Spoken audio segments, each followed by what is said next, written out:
This schedule is a beast. You know, we're playing Carmel and Lawrence Central. These people with 4,000 and 5,000 kids in their schools. We've really beefed it up, and that's really good for us. But we're all going to have to understand that if we're going to play that schedule, we're going to take some bumps and bruises along the way. We didn't play that schedule before Roe came here. We didn't play it, and you know, we may down the road quit, not keep playing. I don't know, but for now, we kept it for a couple of years, and we're going to have to live with it. And we're going to have to compete against the best. That will get us ready for the tournaments. We had a good schedule before that. We really beefed it up, and gotten some showcases and just played, top-notch teams. Well, this year, going into this game, our Sagarin rating on strength of schedule is 4. That means there's only 3 teams in the whole state played a harder schedule than us. Okay? And if you go look at some of the other teams on there, they're up in the 40s and 80s and 100, and they've only lost a couple games. Yeah. They're playing a much weaker schedule. We're playing the 4th toughest schedule in the state. We're 5-5. It's not panic time. We're okay. Did we lose a couple we thought we should have won? Well, of course, everybody thinks they should win the ones they barely lose. That's life. But I was not ready to push the panic button by any stretch, because we tripped up in the Noblesville tournament and then got beat at Jeff High by a Jeff team that's really good. I mean, really good. So to me, I hated that we had a letdown in that game. We were down 5, or we were up 5, and with a minute and a half to go, and we didn't score that third quarter for a minute and a half. We didn't score for like 3 or 4 minutes in the fourth quarter. We talked about that this week, and we've been going hard in practice on time and possession and score. Like, what are we going to do now? If we really need one, we're up 4 with a minute and a half. What are we going to do? And so we really worked hard on that. So my point in all this is that this schedule is a beast. And I look at Sagarin ratings. I don't look at anything else. I don't look at records. I look at who you've played, where you've played them at, and how you've played. And I really thought that our team should have been 6-4, but I'm not sure I thought we were going to be any better than that. So if they had been better than 6-4, to me that would have been a plus. So to be 5-5 is not the end of the world. It really isn't. So how do you communicate with kids? Coming into, I guess, not a rebuilding year per se, but a transitional year from, being a Sean and Roe heavy team to essentially a brand new team. Yeah. So how do you keep them mentally tough and not listening to the whatever chatter maybe coming their way or their own criticism? That's really the I don't know how to put it. To me, that's the obvious question, but there's no obvious answer. I don't know. Right. You just keep trying to push the right buttons. You keep trying to tell them you believe in them.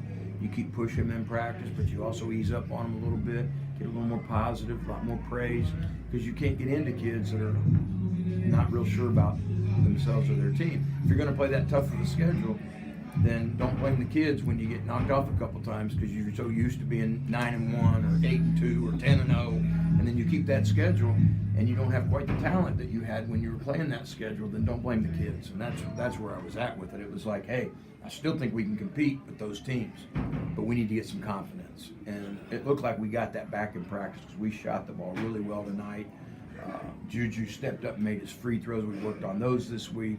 We just tweaked what he was doing just a tiny little bit.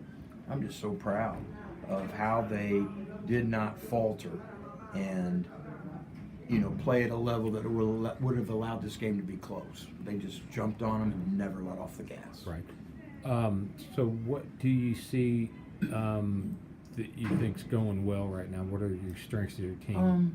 I think we're moving the ball really a lot better. We're not standing around. Our offense is more fluid. We've worked on it in practice.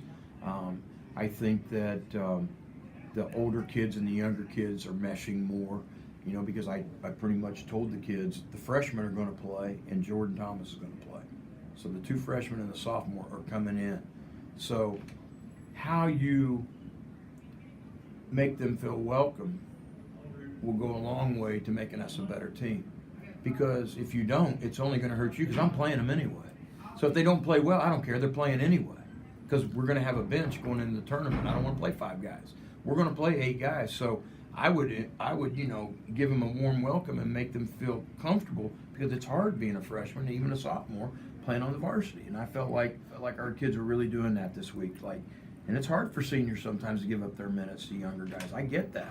But if we're going to be as good as we can be, we need all 8 of those kids and maybe even a 9th a little bit. Any particular challenges that you want to work on other than things you've already mentioned? We always want to work on defense. I mean, I can always be better. You know, I'm not going to be happy when I go home and watch the film about easy shots I thought they got sometimes. You know, we don't ever like to look out there and a kid gets a shot that I can make because nobody's within 3 or 4 feet of me. You know, yeah. If you're going to let a kid sit out there and shoot, it's really going to hurt. So we're going to talk about that, how we don't want to give up any of those. We want to reduce it to none.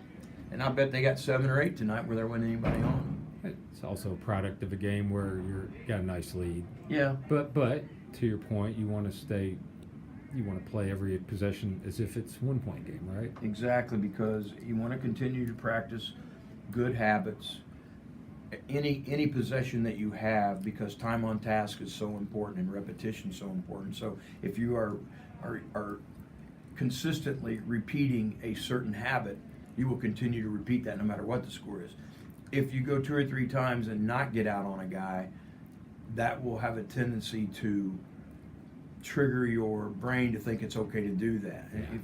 If you never allow that in your mind, then your mind says, no, I'm out there. I don't care what the score is. I want to play, and I know how he is. So, that's the way we want him to think. But man, really proud of him tonight. The coaching staff put together, a really good plan, and they work really hard, and the kids work really hard. And, I just really, really proud of how we bounced back tonight. And the key for this whole thing will be how are we going to come out next time? Because we can't pat ourselves on the back like we've hung the moon or won the Super Bowl. We didn't.